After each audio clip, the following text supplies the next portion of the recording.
Hey everybody, my name is Mark. I am a metal vocalist of 13, 14 years. I'm in a band called Kardashev. We're signed to Metal Blade Records and we released an album through them called Liminal Right not too long ago, just over a year ago. I'm also a professional metal vocal coach, teaching people how to scream and shriek and growl safely and efficiently for years to come, making sounds kind of like this. And this is the first in a series called Metal Vocal Mastery. Now, that name may be taken. Maybe there's a better name out there. I'm open to suggestions. This is the one I could think of 10 minutes before filming, so maybe it'll change. But for now, this is Metal Vocal Mastery, Episode 1. Oftentimes when we're on the internet looking for vocal tutorials, what we're looking for is pragmatic application of exercises. How can I make this sound? Bark like a dog. How can I make this sound? Creak like a screen door. And we find those exercises and they can be very, very good and they can be very, very helpful. But the fact of the matter is we are not mechanical machines like computers or, soundboards or something like that. We are fleshy bags of opinions and needs.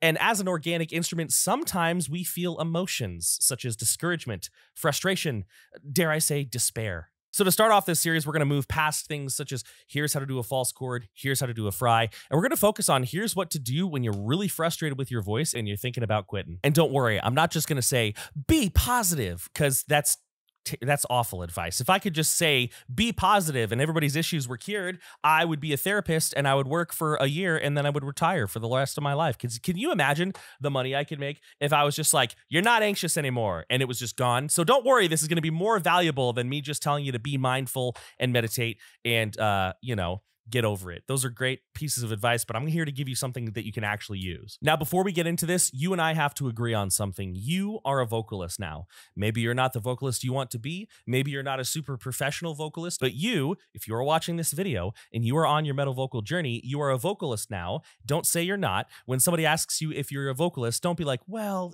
kind of. Stand in confidence. You're a vocalist. It's true. Now, here's the truth about frustration and discouragement. It comes from expectations, and those expectations tend to be either unrealistic or based on somebody else's voice in our head, and that voice is not welcome. Actually, it's not always somebody else's voice. Sometimes it's our own, and that leads us to our first point. Number one, stop treating yourself worse than the way you treat your friends. Most people out there, unless they're just complete jerks, treat their friends very well. They give their friends the benefit of the doubt. They help their friends out. If their friend is having a hard time, they help them look on the positive side of things, right? Why do we not do that to ourselves? It's so funny how sometimes a friend will be in a tough situation and will say, yo, this is really hard, but you're a strong person, you're capable of this, and I can't promise you that it's not going to be a hard road, but I know that if you focus, you're strong enough to get on the other side. And then for us, we walk up to the mic and we have one mistake. We go, we're trying to do a guttural and it sounds like, oh, and we quit for the whole day. We look in the mirror, we're like, you're stupid, you suck, right? Why would we treat ourselves worse than the way that we treat our friends? The fact of the matter is you are worth investing time and energy into, and if you didn't believe that, you wouldn't be trying to learn a new skill. You wouldn't be trying to focus on doing something new. Now we'll focus on how to get over these hurdles, but first I want to finish this list of the things you're probably doing that are causing you to have more discouragement than you need. Well, really, you shouldn't have any discouragement, but it's going to happen. It's inevitable, and I get that. Second, stop putting difficult and easy on a moral or value-based spectrum. One of the things I constantly hear from my students is they think they're doing it wrong because it's hard. That's not the case much of the time. Much of the time, the fact that it's difficult kind of means you're doing it right. Because doing it right doesn't always mean being at the finish line. It means making progress, and getting stronger, building muscle, means lifting heavy things. And lifting heavy things is hard. Much of the time when I hear a student say, man, this is really hard, or man, I'm having a really difficult time with this, I'll pause them and I'll say, this is your body's signal to us that this is what we should be focusing on. We want to be in the difficult space. We want to be having kind of a hard time, because if we pair that difficulty with intentional repetition and focus and awareness of our body, that will turn into growth. If we allow ourselves to move difficult and easy away from a moral spectrum where we, think we are bad vocalists, we are bad people, we start putting ourselves down, or we move it away from a value-based spectrum, well, this is hard, so it can't be what I should, this can't be what I need to do. This isn't worth it. If we move away from that, difficulty can actually be the most exciting space to be. And this leads really well into point number 3. Once you are able to not be frustrated with the fact that something's difficult, you will find that difficulty is your fast track. What does that mean? What does that look like? Well, one thing that a lot of students run into, and I myself run into, is that we want a fast track. We just kind of want to get good. You know, we don't want to mess with all this extra work. And this is something, this is a conversation I have with a lot of my students and with myself with other skills. You know, we're like, man, I just want to get good. Where's the shortcut? Now, to be clear, and this is the context of another video, or I'm sorry, the content of another video that I'm going to put up later. Practice and grind is the shortcut only if you pair it with mindfulness and awareness of your body, right? We want to be learning about what our body tells us when we do these exercises, when we focus on these goals, right? But if you are having difficulty getting over here, you're not going to get there by focusing over here instead. And when we put it that way, finding a fast track or a shortcut sounds really kind of silly. It's like, man, I'm really having trouble making a good pasta. I always make the noodles too mushy. I know, I'll find a fast track by working on baking bread. That doesn't make any sense. So why do we treat our voices that way? I'm having a really hard time with fry screams, so I'm going to go over here and practice something entirely different. Doesn't really make a lot of sense if you think about it. Now, that's not to say there's not value in diversifying the voice, spreading your fundamentals across your range, but when it comes down to it, to get better at fry or a false chord or whatever else, you're going to have to do more fry and false chord. And if you're incorporating the points that we've mentioned up until this point, you will come to enjoy that process. Number 4, the finish line does not exist. Or as one of my students so eloquently put it, be a grower, not a show. Scratch that. Never mind. Family show. What does this mean? What does this mean? Get rid of the finish line. Well, oftentimes when we view our vocal journey or when we think about our vocal journey, we think about a very set, straight road. I start here, I get here, start here, get here, and then I'm done. But I really want you to think about your voice and your vocal journey as more of a landscape, right? There is no starting point. There is no end zone, right? Your voice is going to be much better and you're going to have a much more fun and fulfilling time learning about your voice if you think of it as a landscape to explore. Right? Sure, you could beeline straight for the peak, but what if you stop and smell the roses over here? What if you go over here and see what your voice is capable of, right? Now, oftentimes when you're working with a vocal coach, they're going to want you to focus on a set thing for a little while. But again, that's just to help you build a foundation, build a fundamental, right? Stop trying to view your voice as a thing to be conquered, right? Now, if you've been a viewer of the channel for, any amount of time, you've probably seen that I've talked to a lot of very talented, very proficient vocalists here on the channel. And one thing that is always interesting to me is either in the video or when I'm chatting with them afterwards, none of these vocalists view themselves as done.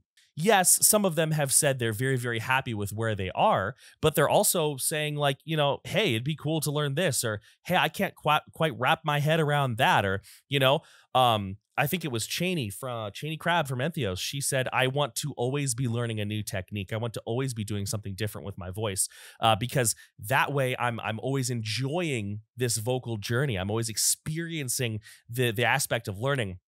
This is me remembering a conversation from a while ago. You can go check out our co-reaction. That's a plug. You can go ahead and check out the co-reaction for the exact quote. But for her and for me and for you, our vocal journey should be a landscape. It should be something to explore, right?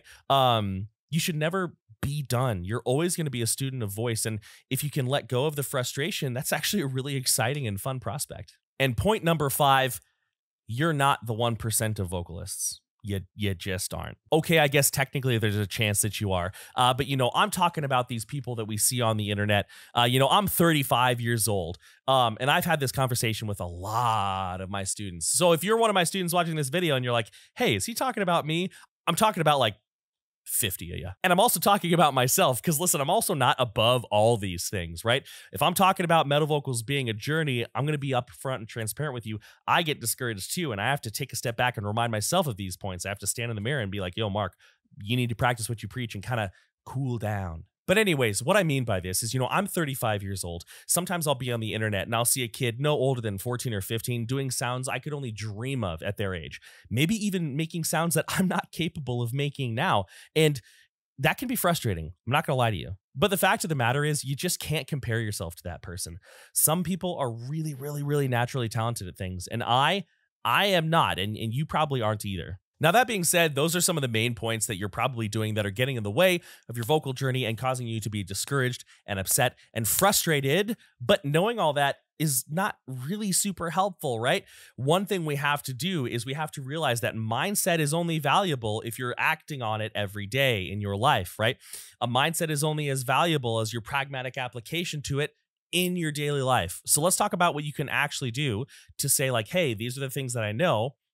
Here's how I can action it in my vocal journey. This is one of my most valuable pieces of advice that I ever give. This isn't my original idea. This is something that's been around for a very long time, very, very long time. Who knows, maybe even hundreds of years.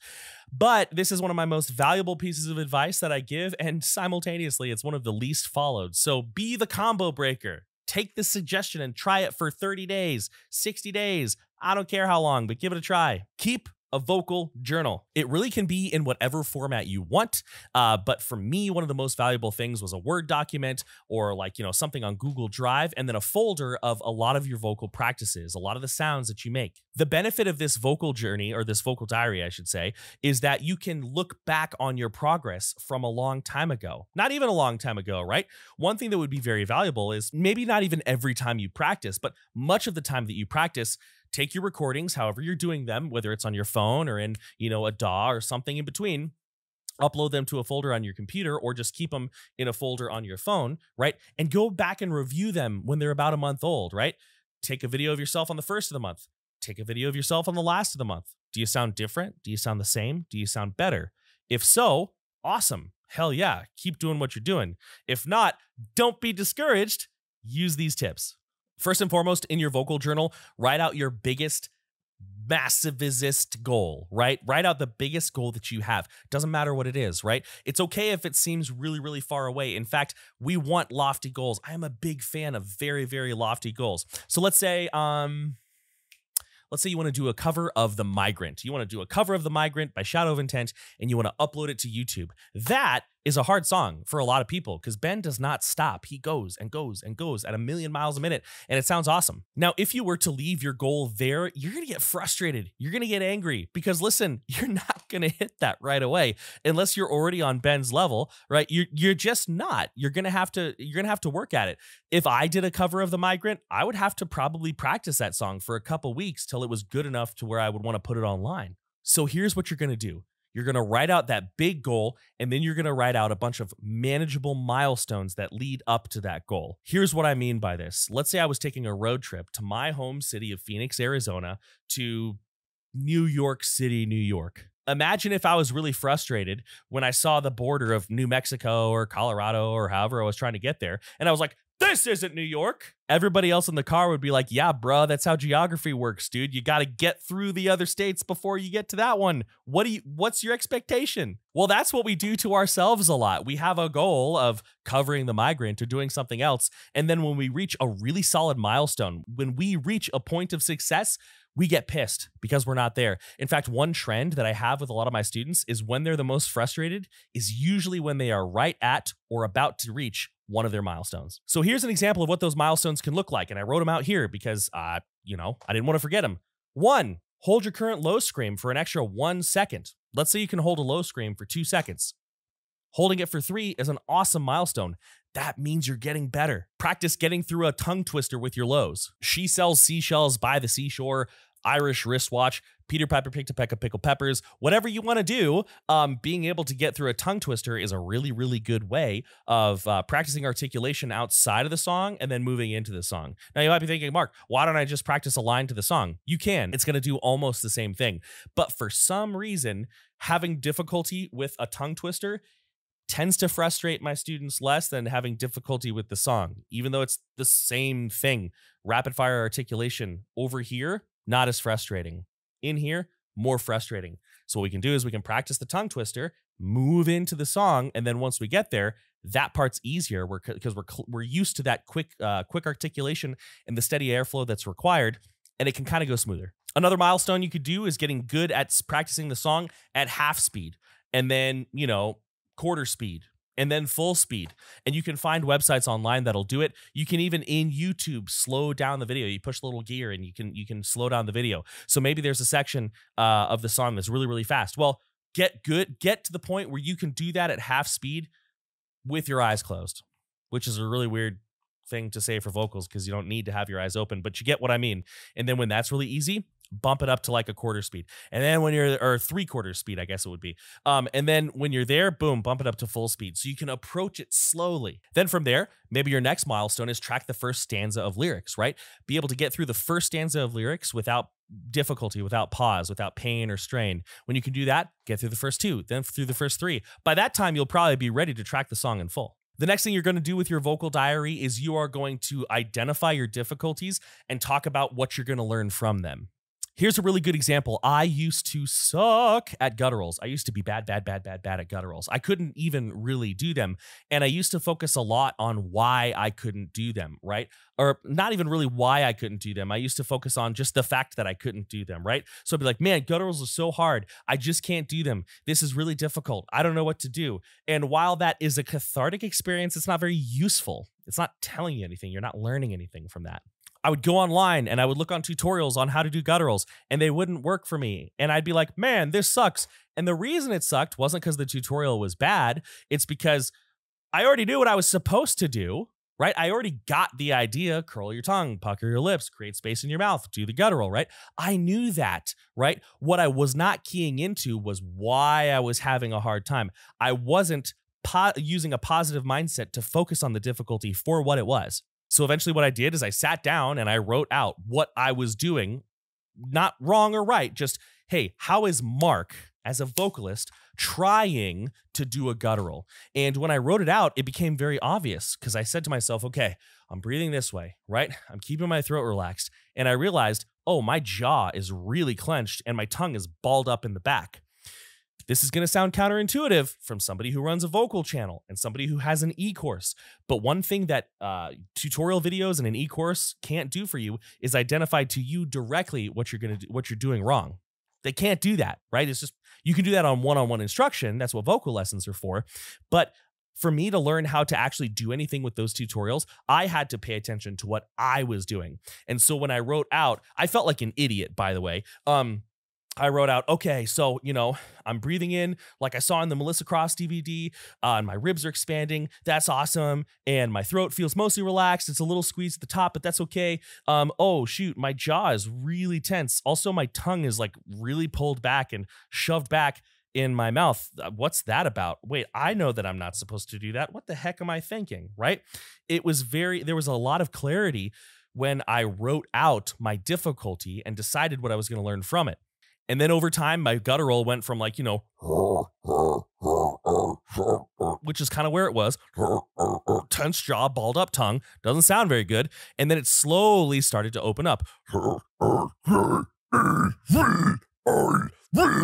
And actually the first ever full-fledged guttural I ever did, we got tracked. I was in the studio and I just said, I'm going to do this. I'm going to do this. I'm going to be relaxed. And it sounded like this.